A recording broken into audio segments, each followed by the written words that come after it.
자, 두 번째 강의 시작하겠습니다. 챕터 2는 랜덤 베리어블입니다. 확률 변수라고 하나요? 고등학교 때는?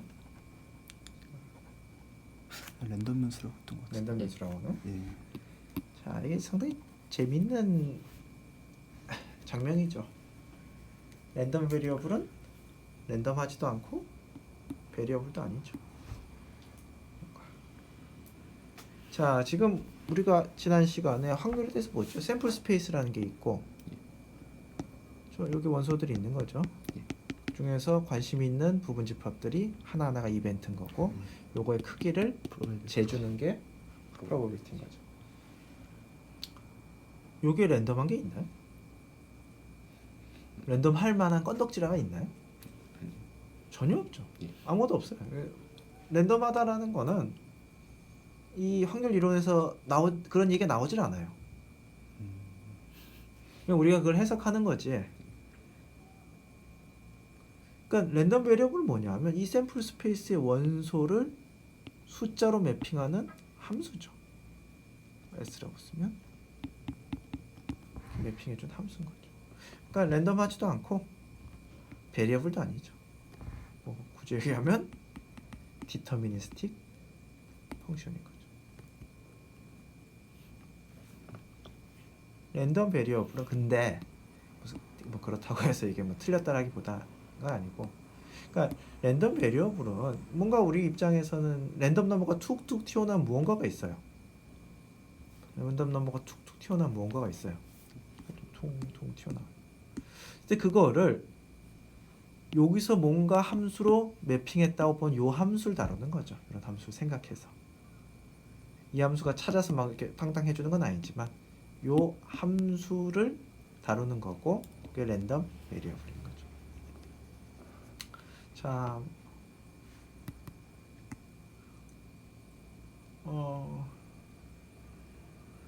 자, 주사위 예를 들어보겠습니다. 주사위 예를 들었을 때 뭐 우리가 1, 2, 3, 4, 5, 6에서 처음부터 숫자로 했으니 그런데 그냥 1이 위에 있는 상황, 2가 위에 있는 상황, 그러니까 1의 눈이 위에 있는 상황, 2의 눈이 위에 있는 상황, 상황들인 거죠. 샘플 스페이스는 맞아, 뭐 이런 느낌, 이런 느낌. 그렇죠? 얘를 1로 하겠다, 얘를 2로 매핑하겠다, 얘를 3으로 매핑하겠다. 얘가 랜덤 베리어블인 거죠. 동전 앞면을 했을 때 앞면 뒷면이죠 사실. 헤드 테일인데 헤드를 1로 하겠다, 테일을 0으로 하겠다. 얘를 숫자로 보내는 거죠. 걔가 랜덤 베리어블입니다. 함수죠. 그래서 랜덤 베리어블은 항상 대문자로 씁니다. 대문자.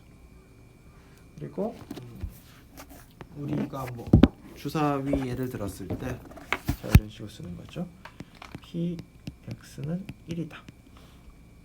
이건 뭐냐 하면 자, 이거죠.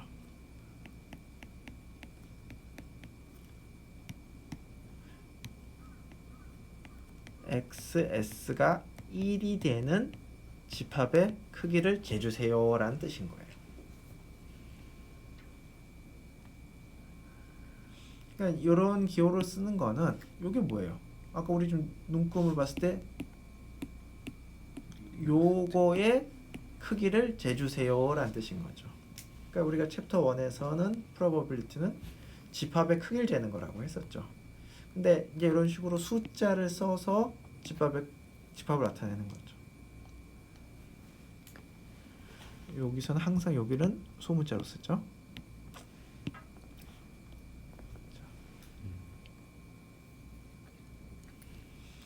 좀 더 여기 뭐 샘플 스페이스 이렇게 기억하죠. 그러니까 이게 이벤트가 되는 거죠. 이제 이게 이벤트인 거죠. 이벤트가 뭐라고 했죠? 내가 관심 있는 샘플 스페이스의 부분 집합인 거. 확률은 집합의 크기를 재는 건데 내가 관심 있는 집합의 크기를 재야 되겠죠. 관심 있는 집합이 보통 숫자를 갖고서 다루고 하니까 이런 형식의 집합들이 관심이 있는 거죠. 이게 랜덤 베리어블이 되겠습니다. 자, 여기 나옵니다. 자, 뭐 리얼 펑션 샘플 스페이스의 원소로부터 자 리얼 넘버로 가는 펑션이다. 랜덤 베리어블은 펑션. 샘플 스페이스의 원소에서 리얼 넘버로 가는. 근데 여기서 우리가 샘플 스페이스의 원소 중에 뭐 이거는 1이다. 그림 그리고 막 이래야 되잖아요. 그림이나 표현 그렇지만 이게 사실 숫자 갖고가 아니니까. 그러니까 그리고 더군다나 우리는 이거를 뭔가 그 랜덤한 넘버가 나오는 상황의 모델링을 하기 때문에 사실 S가 별로 관심이 없어요. 그래서 요 S도 보통 빠뜨리고 이제 달랑 이렇게 쓰는 거죠. 아마 그 처음에 이게 이제 이런 수학적인 백그라운드 없이 그냥 직관적으로 만들었을 때 그냥 튀어나오는 랜덤 넘버 제너레이터 같은 느낌으로 X 썼을 거예요. 근데 거기서 이제 랜덤 베리어블 이름이 고정된 거고, 그래가지고 수학적으로 봤을 때 뭔가 좀 문제들이 있는 거죠. 그래서 수학적으로 웰 디파인 하려고 여러 가지 하다 보니 이게 집합의 크기를 재는 거로 간 거고, 그리고 얘를 함수로 해석하는 게 맞다까지 된 거죠. 그래서 엄밀하게는 샘플 스페이스에서 리얼 넘버로 가는 함수인데 그냥 일상적인 상황에서 직관적으로 그냥 랜덤 넘버 제너레이터처럼 생각할 수도 있는 거죠. 자 그러면 이제 요 기호가 이제 좀 웰 디파인 됐으면 좋겠습니다. 이렇게 쓰는 거는 랜덤 베리어블이 x가 스몰 x보다 작을 확률인데, 이거를 굳이 따져서 아주 엄밀하게 가려면 이렇게까지 가는 거죠. 샘플 스페이스의 어떤 셋의 크기인데 어떤 셋이냐 하면 xs를 x보다 작게 하는 이런 원소들의 크기인 거죠. 그러니까 이게 있으면 샘플 스페이스의 모든 원소가 실수로 가는 거죠. 그럼 얘가 이제 집합 이벤트가 되는 거고 크기를 잴 수 있겠죠. 극단적인 경우로 마이너스 무한대는 0이고 이거는 저기 뭐야 양 끝점을 얘기하는 거죠. 플러스 무한은 0. 그러니까 다 어떤 적당한 범위 안에 있다라는 거죠. 자 그래서 랜덤 베리어블.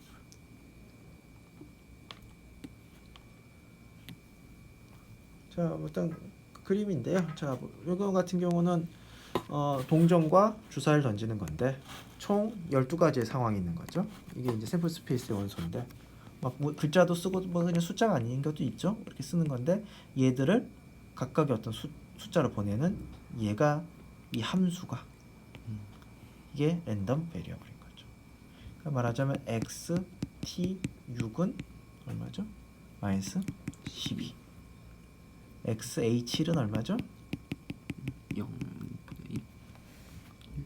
1 정도 같네요. 그렇지.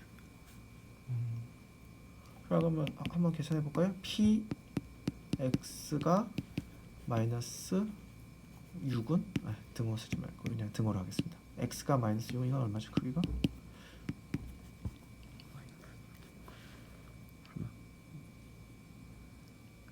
T 속바뀌었는데? 네. 그러니까 이게 뭐 12분의 1이 뭐 가장 상식적인 선택이겠지만 그것도 사실 정하기 나름인 거죠. 그러니까 요 집합의 크기라는 요 집합의 크기가 되는 거죠. 요 기호가. 랜덤 베리어블 이꼴 얼마나 쓰는 거는 사실은 수학적으로는 샘플 스페이스로 가서 집합을 찾아서 그 집합의 크기를 재는 거죠. 자, 요거는 이제 요거는 디스크리트한 경우인 거고, 컨티뉴어스한 경우인데, 자, 이게 이제 가리키는 어떤 그 위치가 이제 매핑이 되는 거죠. 그 위치의 제곱이 매핑이 되는 거네요. 그렇죠? 그래서 여기 여기서 이제 가리키는 숫자의 제곱이 이제 xs는 s 제곱. 왜냐하면 원래 요 샘플 스페이스 자체가 원래 실수였으니까. 자 이렇게 되는 거. 그럼 probability x가 36보다 작을 확률을 구해라. 이거는 랜덤 베리어블 x가 36보다 작을 이거죠. 요런 거에 의하면 집합의 크기를 재주시는데 어떤 집합이냐 하면 s가 6보다 작을 것. 근데 아까 뭐 아까 그 스핀 예를 들면 그 구간의 길이 뭐 그렇게 하기로 했다면 뭐 그게 나오겠죠. 랜덤 베리어블은 샘플 스페이스에서 리얼 넘버로 가는 펑션인데 뭐 x가 3보다 작다를 재라. 그 얘기는 그걸 다시 이제 그걸 만족하는 이벤트를 샘플 스페이스 찾아서 그 크기를 재세요 라는 뜻인 거죠. 자, 뭐 얘가 나오네요. 자, 샘플 스페이스가 이렇게 되어 있고, 자, 이건 뭐 원래 숫자로 정의돼 있어가지고, 근데 뭐 이런 거 생각하셔도 됩니다. 뭐 이런 게 있다. 숫자가 아니었던 거죠. 그랬을 때 요거의 의미는 저기에 적혀 있는 까만 점의 개수를 세에서 3승을 해라 이렇게 되는 거고, 확률은 지금 뭐예요?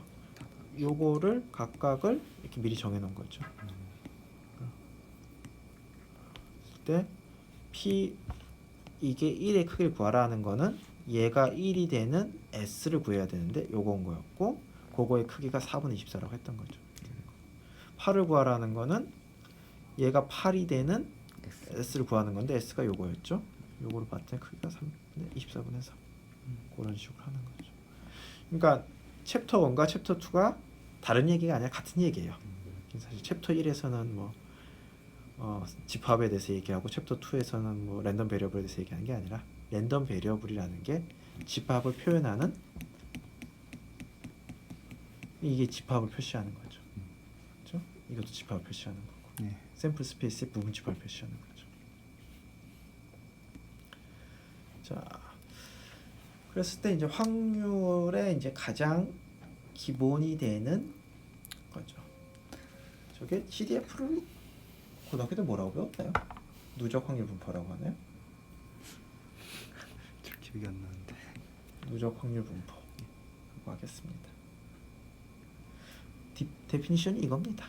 자, 랜덤 베리어블이 스몰 x보다 작을 확률, 기호로는 라지 fx 가지고 이렇게 쓰고요.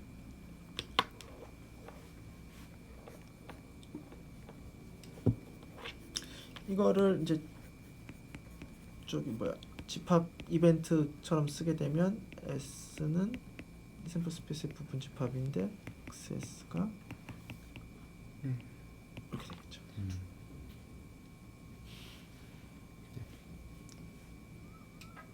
이 CDF가 가장 기본이 되는데, 왜냐하면 이제 뒤에 PDF 나오게 되면 이제 그게 연속이냐 아니냐에 따라 가지고 데이터 펑션도 써야 되고 뭔가 좀 이렇게 깔끔하지 못한 부분이 있는데, 이 누적 확률 분포는 항상 0과 1 사이인 거죠. 확률이니까. 확률이 당연히 0과 1 사이겠죠. 그렇죠? 그리고 마이너스 무한대를 넣으면 어떻게 되겠어요? 마이너스 무한대를 넣으면 마이너스 무한대 밑에 없다라고 했었죠?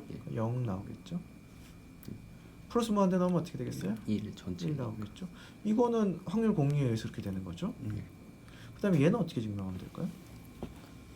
불연속적이다. 네 번째가요?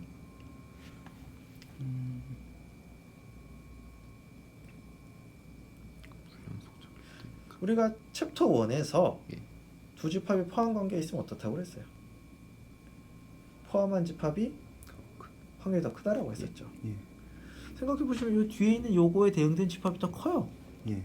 x도가 더 크니까. 그리고 확률이 커진다는 거는 앞에서 했던 확률 공리에 의해서, 확률 공리가 아니죠. 뭐 정리에 의해서 당연한 거죠. 이 앞에서 챕터만 증명했던 거죠. 이건 공리였고, 뭐 이거는 앞에서 나온 마이너스 무한대 어떻게 할 것인지. 그 다음에 5번은 어떻게 하면 될까요?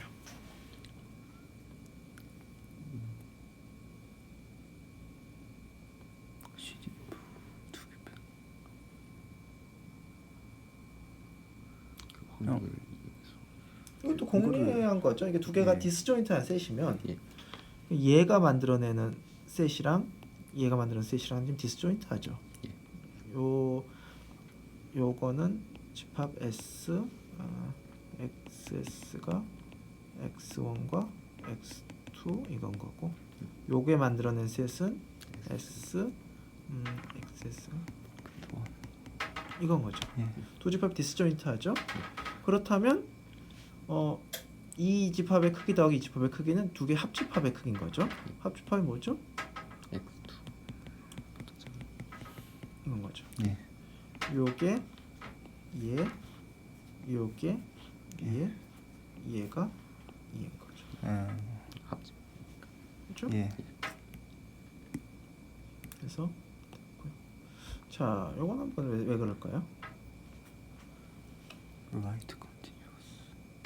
그러니까 큰 데서 작은 쪽으로 왔을 때라는 거죠. 이쪽으로 이렇게 왔을 때 플러스니까.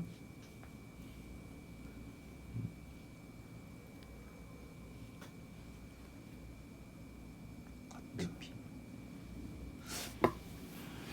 반대 방향은 어떨까요? 반대 방향은 어떤 발레들이 있을까요? 반대방에 x 마이너스 말씀하시는 건가요? 예, X.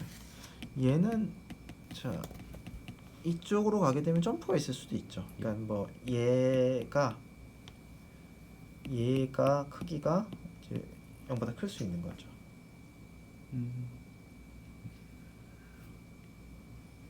예. 그렇죠? 그 예. 경우에는 이제 점프가 있을 수 있죠. 그러니까 예. 이쪽 방향으로 갈 때는 갑자기 팍. 점프가 툭 예. 있을 수 있죠. 예. 근데 반대쪽으로는 컨티뉴어스한 거죠.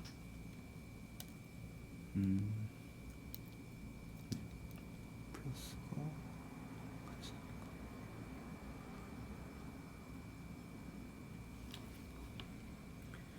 그러니까 이것처럼 이 CDF는 컨티뉴어스한 경우랑 디스크가 그 주사위 던지는 거는 디스크 1, 2, 3, 4, 5, 6만 있는 거죠. 이 경우조차도 그냥 항상 0과 1 사이에 이런 그래프로 표시할 수 있는 거죠. 가우시안도 모두 표시할 수 있으니까 CDF가 가장 기본이 되는 표현 방법인 거죠.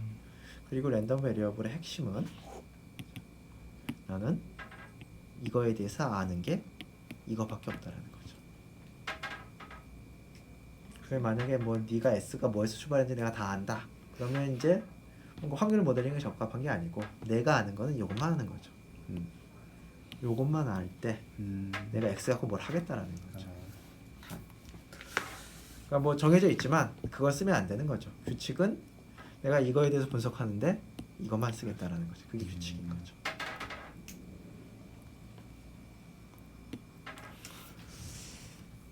자, 그래서 뭔가 디스크리트한 경우에 대해서 이제 요걸 해봤는데 이제 보는 건데 뭐 예를 들어서 이제 밑에 있는 얘가 더 좋네요. 가질 수 있는 값이 마이너스 1, 마이너스 0.5, 0.7, 1.5, 3이고 그리고 확률이 각각 0.5. 그러니까 샘플 스페이스는 어떻게 생겼는지 이제 관심이 좀 적어졌죠. 샘플 스페이스에서 뭔가 요만큼이 있는데 얘는 마이너스 1로 가고 얘는 마이너스 0.5로 가고 0.7로 가고 1.5로 가고 3으로 가는데 요거의 크기는 나 원소별 깨진 관심도 없어요. 크기는 0.1, 요거의 크기는 0.2, 요거다. 근데 네가 문제를 푸는데 앞으로 해결해야 되는데 뭐 여기 원소 뭐니 이런 거 쓰지 말고 딱 fx만 써서 하라는 건데 그 fx가 어떻게 되는 거죠? 요거랑 정보가 똑같은 거죠. 그냥 어떻게 되죠? 마이너스 0.1일 때 점프. 요만큼 요 높이가 얼마야? 0.1이겠죠? 예. 요 높이는 0.2만큼 올라가요. 0.2만큼 0.3, 0.4, 0.8, 1.0. 자, 연속 조건에 의해서 어디가 비어 있는 거죠? 그 right continuous라고 그랬죠? 예. 그래서 오른쪽. 여기가 새까만 거죠. 예. 새까만 거죠. 여기 비어 있고. 네. 예. 됐어요?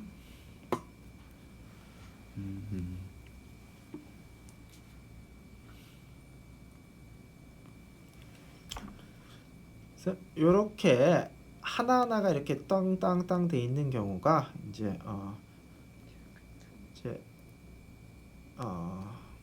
좀 잠깐 말이 꼬였는데 자 얘가 지금 CDF죠? CDF 누적 분포함수 CDF. 잠깐 지금 저 게스트님 저기 우리말로 뭐라고 하는지 확실하게 찾아야 되겠네. CDF가 우리말로 뭔지.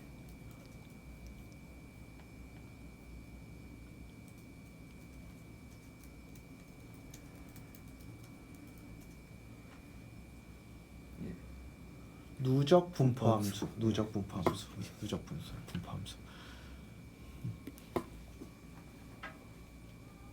직역이네요. 자, 누적 분포함수. 누적 분포함수. 자, 이렇게 CDF가 있고요. 그 다음에 이 CDF랑 거의 동일한 정보를 갖는 게 얘는 확률이 얼마, 얘는 확률이 얼마, 얘는 확률이 얼마 이런 것 동일한 정보를 갖는 거죠. 예.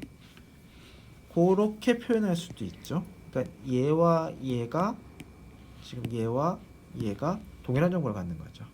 얘는 PMF라고 하는 거죠. 그러니까 하나하나가 이제 뒤에 덴서티랑 이제 비교해 보시겠지만 하나하나가 덩어리를 갖는 거죠. PMF. 그러니까 이게 디스크리트한 랜덤 베리어블일 경우에 CDF로 표현하셔도 되고 PMF로 표현하셔도 되고 디스크리트한 경우에 CDF로 표현하셔도 되고 PMF로 표현하셔도 되고 그게 두 개로 두 개가 사실은 동일한 거다.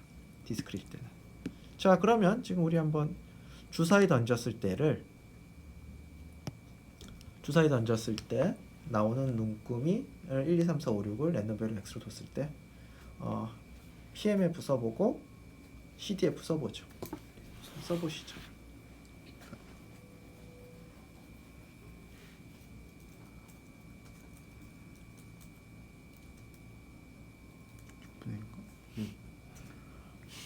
이게 뭐 다 쓰실 수는 있는데 그걸 이제 얼마나 노테이션이나 이런 것들을 그러니까 당연히 직관적으로 뭐 해볼 수는 있는데 그걸 잘 쓰는 게 처음에는 쉽지는 않죠. 보겠습니다.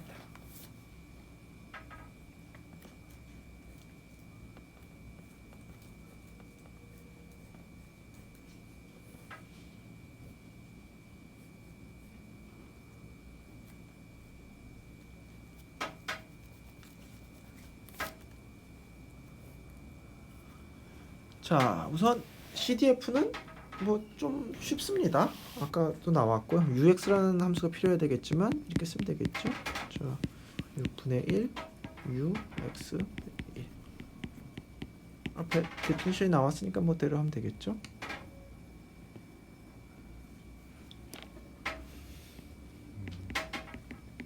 이렇게 하셨나요?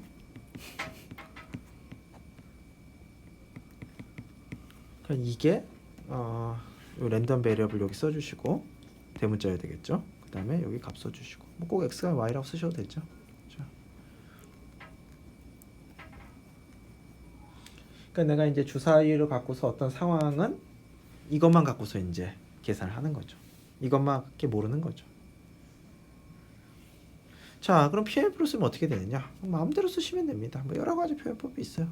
PX는 x 쓰시고 6분의 1, 6분의 1, 6분의 1, 6분의 1, 6분의 1, 6분의 1 x는 1 어차피 PMF는 더구나 유한하니까 표에 불과한 거라서 원하신 대로 쓰시면 돼요. 이렇게 쓰셔도 되고 혹은 이렇게 쓰셔도 되겠죠. PX는 XI는 6분의 1 쓰시고 X1 XI는 I, I는 1, 2, 3, 4 다 인정이죠. 전부 다. 그렇죠? PMF 형식으로 쓴 거고 CDF 형식으로 쓴 거죠. 원하신 대로 하시면 됩니다.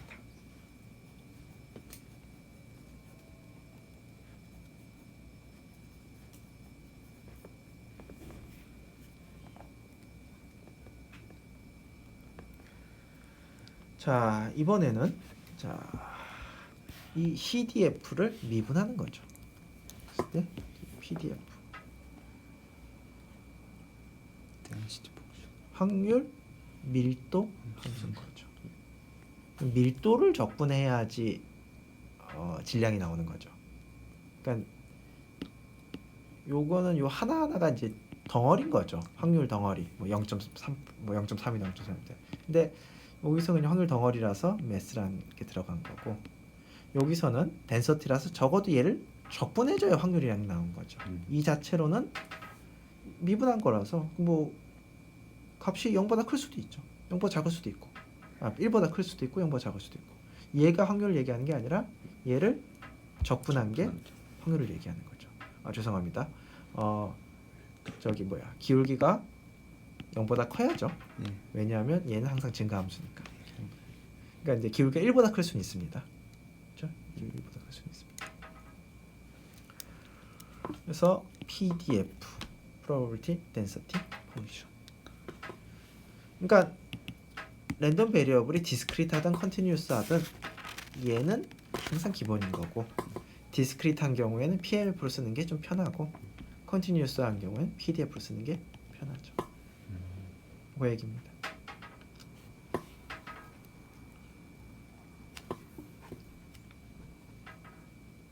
그래서 CDF를 미분한 거를 PDF라고 한다.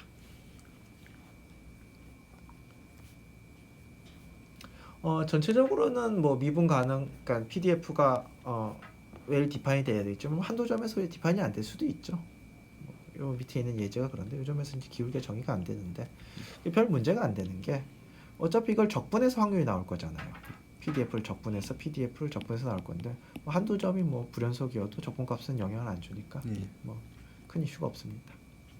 그래서 굉장히 중요한 얘기인데 한번 다시 정리하겠습니다.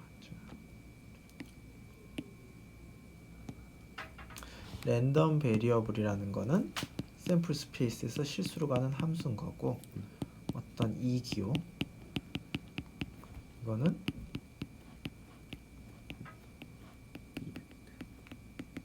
이 이벤트의 크기를 재겠다라는 거고 이게 바로 CDF인 거죠. 이제 얘가 디스크리트하건 컨티뉴어스하건 이건 항상 쓸 수 있는 거고 만약에 X가 디스크리트한 랜덤 베리어블이라면 PMF가 좀 편하고 X가 컨티뉴어스하다면 PDF가 편하다. 얘는 근데 이 자체 값은 확률 값은 아니고 얘를 적분해야 확률이 나온다. 그렇기 때문에 density라고 붙는다.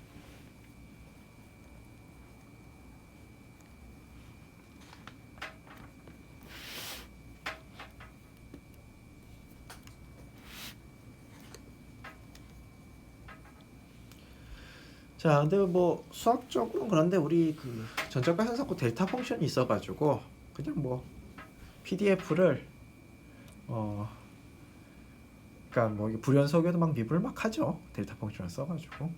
그래서 뭐 아까 얘기한 주사위 같은 경우 내가 굳이 이걸 뭐 PDF처럼 쓰겠다 그럼 이렇게 쓰시면 되죠. 이 기호를 굳이 이렇게 쓰실 필요는 없어요. 델타 펑션이 이제 꼭 필요할 때 쓰는 건 상관없는데 뭐 델타를 안 써도 되는 상황에서 굳이 쓸 필요는 좀 없다고 생각하는데 이렇게 쓰게 되면 적분하게 되면 뭐가 나와요?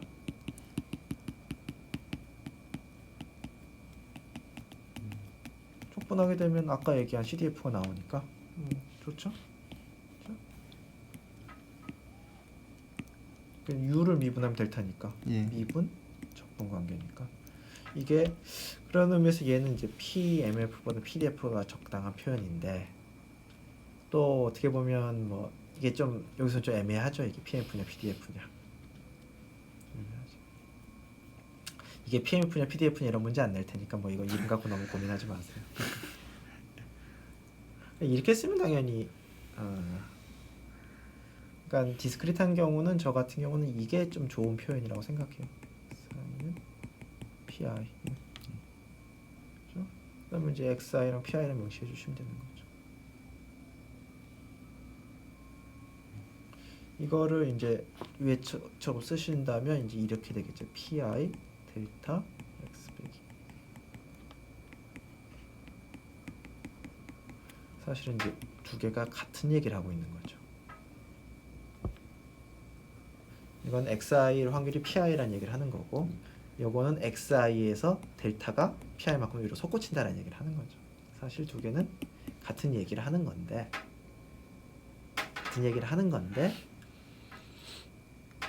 취향대로 하시죠. 저는 뭐 이걸 선호하는데 뭐 이거를 틀렸다고 하거나 그럴 일은 절대로 없으니까요. 이거는 PMF가 확실한데 이건 뭐 이름이 좀 애매하네요. 자, 그렇습니다. 그랬을 때 이제 PDF가 만족한 성질들 보면 PDF는 우선 0 이상이죠. 1 이하일 필요는 전혀 없습니다. 0 이상이죠. 왜냐하면 CDF로 가만 생각해요. CDF가 확률이 계속 집합이 커지면서 올라가잖아요. PDF 성질 보시면 이게 증가함수라는 거잖아요. 그러니까 기울기가 0일 수는 있지만 음수일 수는 없고 따라서 그거의 미분인 PDF는 0 이상이다. 자, 전 구간에서 적분했다는 얘기는 fx 무한대란 얘기죠. 그러면 따라서 당연히 1이겠죠. 그리고 얘도 적분의 데피니션에 의해서 probability x가 x보다 작은 거.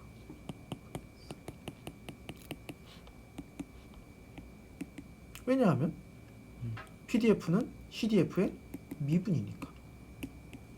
저기 성립하겠죠. 그리고 여기서 뭐 3번을 뭐 빼기 쓰면 되겠죠. 빼기로 해가지고 2번 쓰면 되겠죠. 이제 이런 것들이 이제 깔끔해지는 게 이제 델타 펑션이 들어가면 이제 x1, x2 위치에 델타가 들어가면 이제 이런 식으로 쓰면 안 되죠. 굉장히 모호할 수가 있게. 그러니까 적분에 x1이 포함되냐 안 되냐 이런 것들이니까 뭐 마이너스 기호를 써가지고 명확하게 하시거나 아니면 PMF 써가지고 그렇게 하지 않으시거나 아니면 x1, x2가 델타가 발생하는 위치를 안 쓰시거나 그렇게 해서 하셔야지. 그냥 요거는 델타가 없다라는 전제 하에서 성립하는 거죠.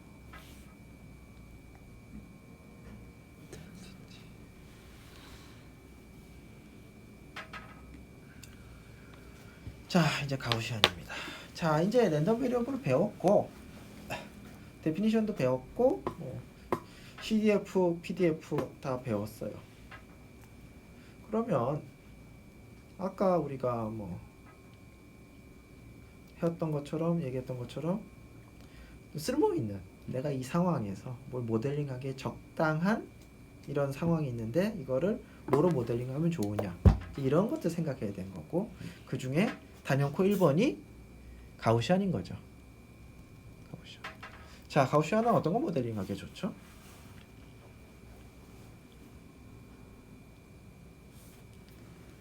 보통 성적 분포. 성적 분포요?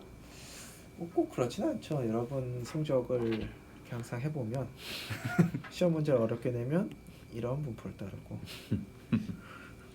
뭐 시험 문제를 애매하게 내면 이런 분포도 따르고 공부를 한 사람과 하지 않은 시안이 성적 분포를 따르지는 않을 거예요.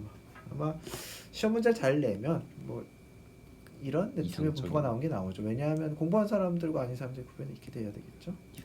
성적 분포는 뭐 좋은 예는 아니고. IQ 뭐도 그럴 수 있죠. 뭐 키 뭐가 또 있을까요? 인간이 만든 거는 사실 좀 애매해요. 자연에 있는 것 중에 뭐가 있을까요? 자연에 있는 것 중.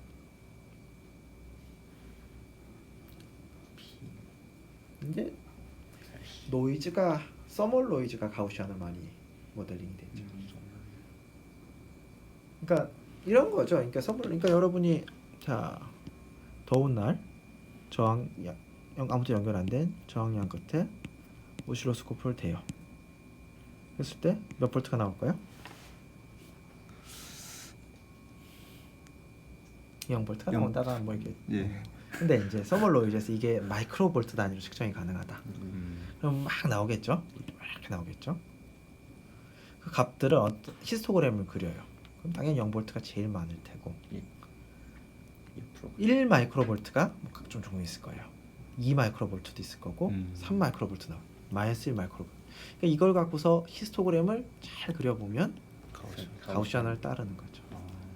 이거는 이제 경험적인 거고 이론적으로는 그러니까 저게 영도가 아니라는 것 자체가 전자 뭐든 운동을 한다는 얘기인 거잖아요.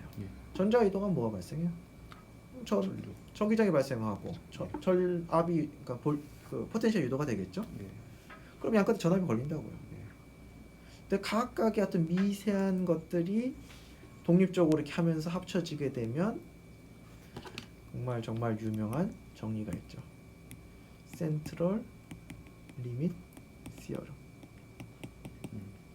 근데 그게 뭐든 간에 똑같은 것들이 정말 많이 합쳐지면 그 합쳐진 결과는 가우시안을 따른다는 정리예요.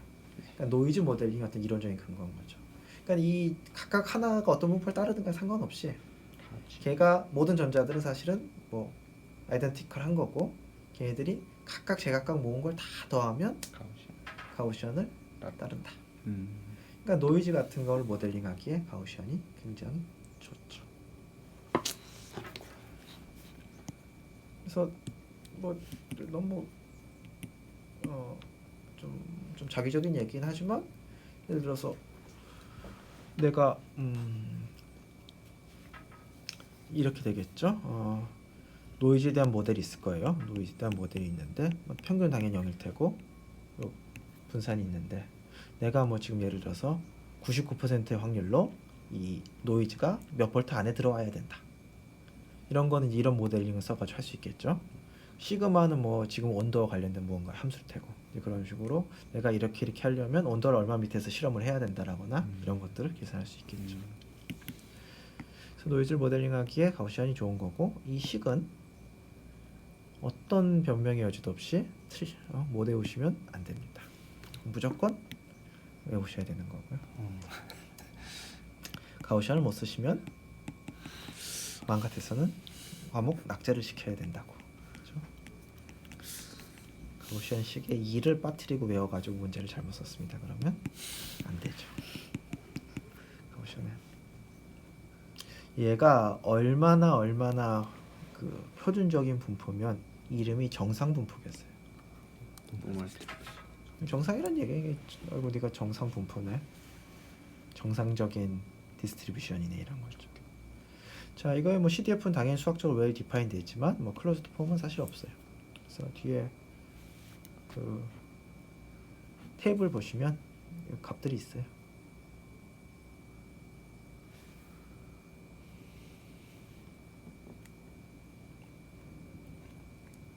가우시안.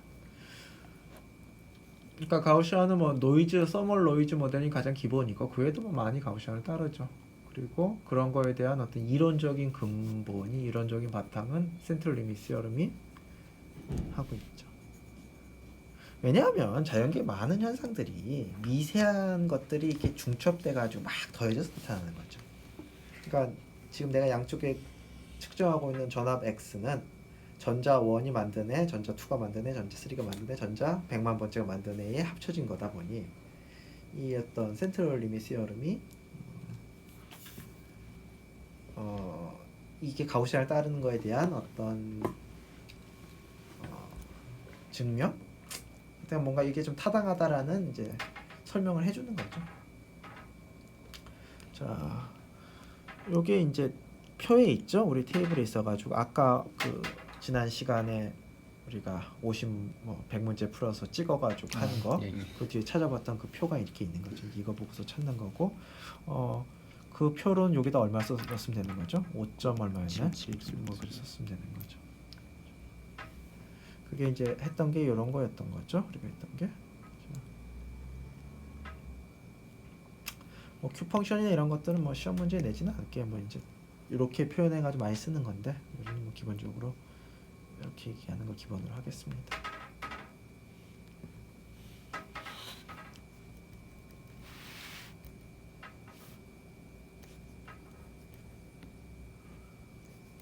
자, 예제 볼까요? 자, 이거의 크기를 요 이벤트의 크기를 재라.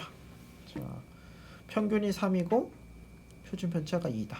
그러면 이렇게 쓰는 거고 얘는 자 x 마이너스 3 맞아 2.5 나누기 1.25 이렇게 되는 거죠.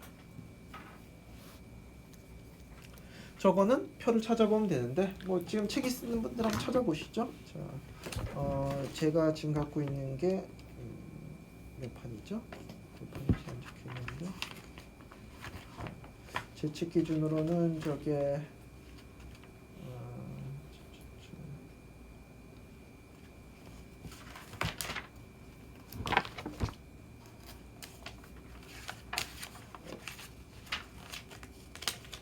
딱 펼치면 나와야 되는데 지금 못 찾고 있습니다. 자, 여러분들도 좀 책 찾아보시죠. 어디였죠?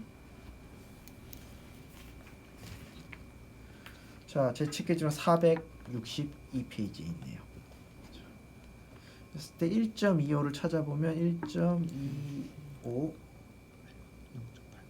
0.8944인 거죠.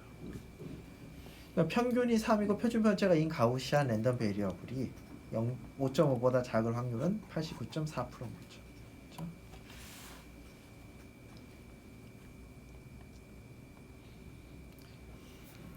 구름의 높이가 평균이 1830m고 표준 편차가 460m라면 구름이 2750보다 높은 확률을 구하라.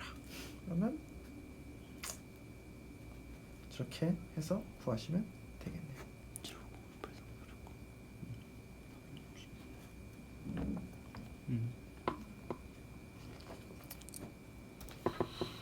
자, 그래서 뭐 모든 걸 다 알 수는 없지만 가우시안 같은 경우는 노이즈, 그러니까 모든 예제를 다 알 수는 없죠. 가우시안 같은 경우는 뭐 서멀 노이즈 모델링에 적합하다. 필요할 때 서멀 노이즈 모델링 하실 때 가져다 쓰셔야 되는 거죠. 자, 그다음에 이제 바이노미얼 디스트리뷰션. 이항 분포인데요. 이게 이제 이건 거죠. 했던 거죠. 그렇죠? 가질 수 있는 값이 0, 1, 2, 3, 4, 5, 6, 7, 8 해가지고 n까지인 거고요. 그렇죠? 숙제도 이거에 관련된 숙제가 나갑니다. 가질 수 있는 값이 0부터 n까지인 거고 거기에 대해서 땅땅땅 값을 갖는 거죠. 그렇죠? 여기 이렇게 그렇죠? 0일 확률이 이걸 굳이 내가 뭐 PDF 꼴로 쓰겠다면 미분해서 델타 펑션에서 이렇게 쓰셔도 되는데 저는 이런 것보다도 이게 더 좋다고 생각해요. x는 이 확률을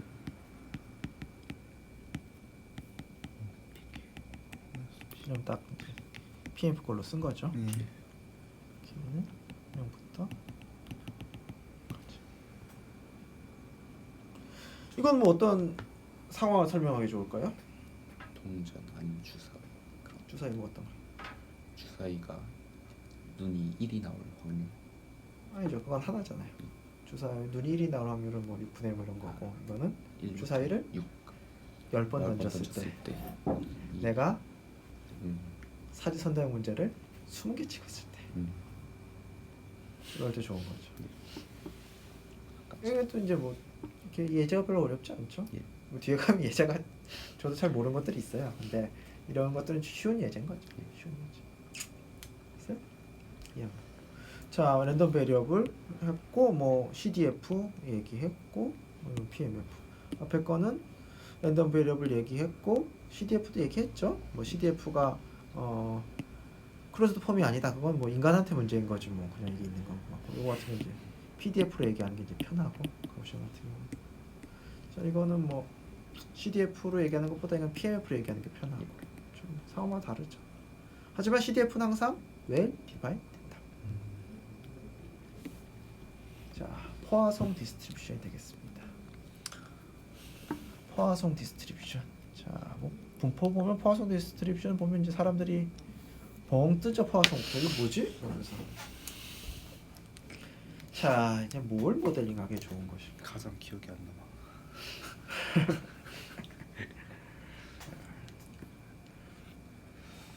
자, 제가 문제 하나 내볼까요? 많이 내는 문제인데. 10년에 한 번씩 가뭄이 되게 심하게 들어요. 10년에 한 번씩 가뭄이 심하게 들어요. 자, 그러면 10년 동안 가뭄이 없을 확률이 얼마일까요?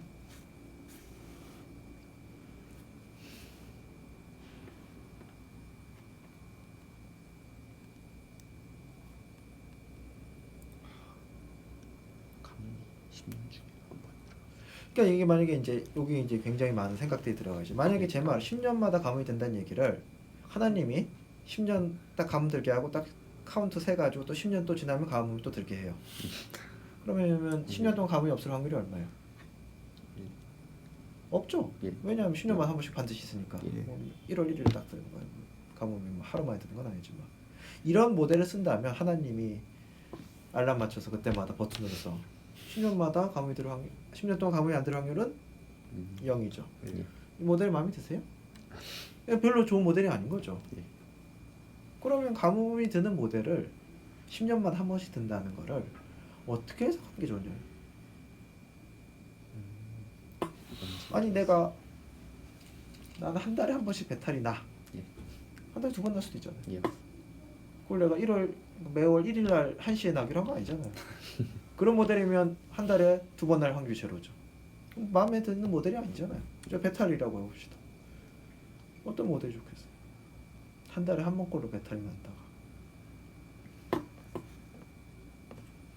그러니까 이런 것들이 어떤 상황이라는 게 있는 거고, 내가 어떤 분포를 어떤 식으로 모델링 할지를 제가 결정하는 거죠. 이게 뭐 절대적인 정답이 있어서 이것만을 해야 된다. 뭐 거의 정답은 있지만 그런 것보다는 내가 이 상황을 모델링하기에 가우시안 분포가 적당한지 뭐인지 결정을 하는 거죠. 뭐 절대 하는 거 어쩌다 쓰는 거지만 이제 뭐 여러 가지의 선택의 여지가 있겠죠. 그랬을 때 설사 모델링은 이렇게 생각하면 어떨까요? 매일 내가 설사할 확률이 30분의 1이다. 네. 그럼 대략 어떻게 나요? 한 달에 한 번. 한 달에 한 번. 일에 한 번. 그리고 이틀 한 달에 두 번 날 수도 있는 거죠. 그쵸. 그러니까 한 달에 한 번 나면서 어떤 설사를 모델링하기에 괜찮은 방법 중에 하나가 이 이벤트는 매일 30분의 1 확률로 발생한다. 매일 지나다. 됐어요? 예. 그럼 좀 더 할 수도 있겠죠. 그러면 한 달에 조리해는 아닌데. 그러니까 내가 이제 어떤 구간에서 평균적으로 한 번꼴로 발생한다는 거는 그 구간을 열등분하고 각 구간에 10분의 1로 발생한다. 예.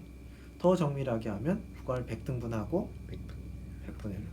구간을 n등분하고 분의 1. 그렇게 해서 식을 쓴 다음에 n을 무한대로 보내면 그게 포화성 분포가 나오는 거죠. 몇 번 발생하냐라는 거예요, 이거는. 여기서 보면 자 어떤 듀레이션이 있고 이벤트가 에버지 레이트 람다로 발생한다. 그러니까 대략 람다라는 거는 단위 구간에 람다번 발생한다는 얘기예요. 단위 구간에 람다번 발생한다는 얘기예요. 그러면 T 구간에 몇 번 발생하겠어요? 평균적으로 10년 동안 한 번 발생한다면 60년 동안 몇 번 발생하겠어요? 평균적으로. 6번 곱해가지고. 그러니까 평균 레이트가 람다면 예. 인터벌이 T면 람다 곱하면 T겠죠. T. 예. 그럼 평균이 뭐 이게 나중에 다시 계산하겠지만 예. 평균이 람다 T번인 거죠. 자 그럼 써봅시다. K번 발생할 확률은 얼마일까요?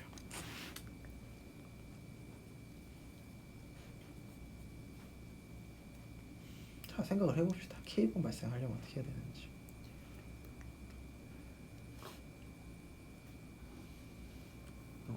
K에서 K1보다 적게 나온 거.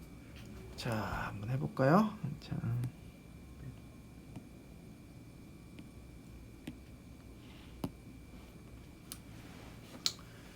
자 람다 T라는 구간이 있어요. 람다 T라는 구간이 있는데 길이에요. 이걸 우리 n등분 하죠.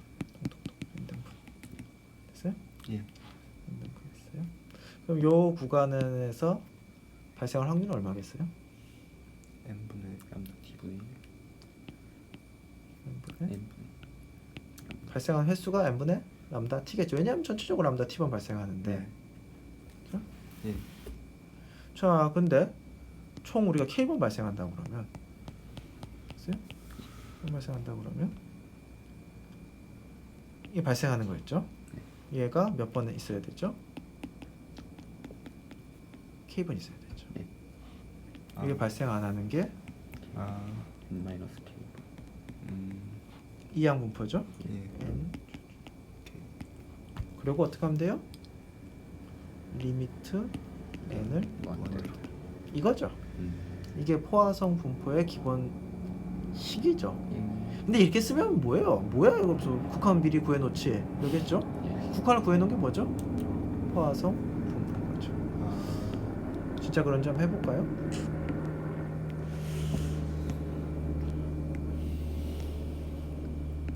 자,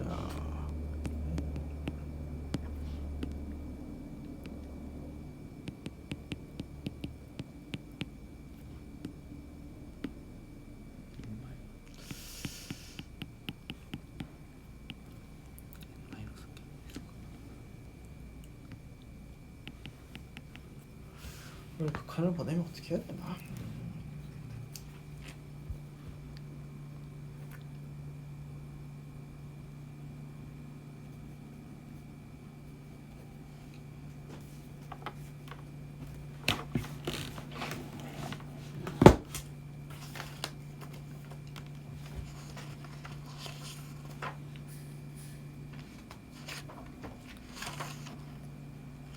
자, 저걸 하기 위해서 우선 알아야 될 식이 저기 팩토리얼이 등장을 하잖아요. 예. 팩토리얼이 등장하기 때문에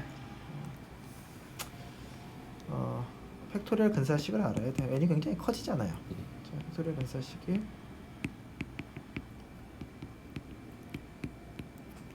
근사식은 알아야 돼요.